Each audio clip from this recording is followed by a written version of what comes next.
What's up everybody, this is Alex Yu with the Raging Ronin review. This is the Transformers Reboot Edition, Part 2. A couple weeks ago I posted a video talking about asking you all who you want to direct the Transformers Reboot. I want to rephrase that question actually. I want to ask, what do you want to see in the Transformers Reboot as opposed to who do you want to direct the Transformers Reboot? The reason why I asked that instead is because after watching all the responses and reading them, I realized that not everybody knows directors like I do. Like, not everybody is a movie buff. Like, people just like Transformers for Transformers, and people just like watching movies, but they don't know who makes them, so that's fair. And a lot of people are just Transformers fans. They just want to see what they want to see as opposed to who's actually making the movie, who's actually involved. I think my big question is, what do you want to see? Once again, the same thing applies. Post a video response and post a comment of what you want to see specifically. Now, I'll list the things that I want to see.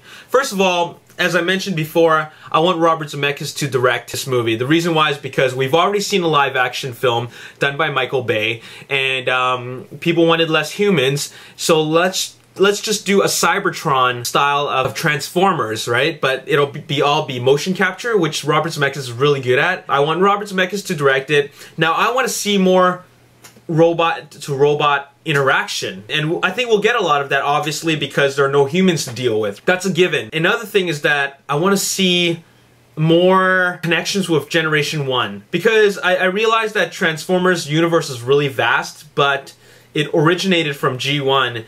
And I know the argument still stands out there saying that this is not G1, it's Transformers movie, but most of the people remember Transformers from G1, right? So that's where I grew up with. Let's give them personalities. For example, Soundwave has always been Megatron's right hand, so let's keep that in there. Starscream has always been the guy who is sometimes conniving and trying to plot against Megatron.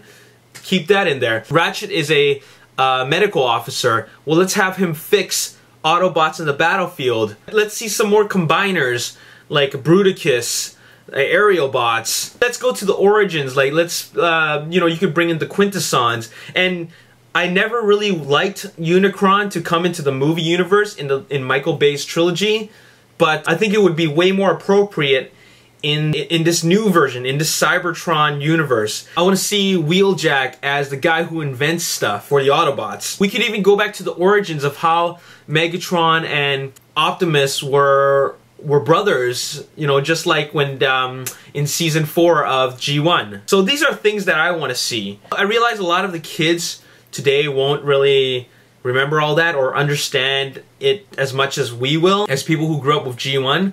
But it'll be a different angle, because when you reboot a series like Transformers and you bring it back to Earth and live action, then people are going to keep on comparing it to the original trilogy, and that's Michael Bay's trilogy. And people will keep on comparing that, and the only way to make it better is to make it different. I'll watch any Transformers movie, but we've already seen the live action trilogy, so let's take it up a notch and do something different with it. It doesn't always have to be taking place on Earth, because they are from an alien planet. Let's see the war on Cybertron. So these are the things I want to see. I can list a whole bunch of other things, but what do you want to see? Post a video response, post a comment. I'm going to put all this stuff together. You could even mention who you still want to direct it, because I'm still interested in who you think is a good choice for a director. And once I've gathered enough responses, I'm going to put a compilation video, and I'm going to send it to DreamWorks and Paramount and executive producer Steven Spielberg, and see what we can get out of this. It's time that the studios started listening to us, because we're the ones that are putting money into this. We're the ones that are filling the seats in the theaters, and we're the ones buying the DVDs and Blu-rays. Anyways, that's all I really have to say for this episode. I have a lot more videos coming out. I have a lot of other topics I want to talk about, but I'm going to leave that for a few days later. Alright? So, this is Alex Yu, and thanks for watching the Raging Ronin review. Peace. The rest of us go, okay, I'm glad they didn't reveal a whole lot of it, right? And once again, like I said in the previous video, the music is just so hard and edgy. Excuse me.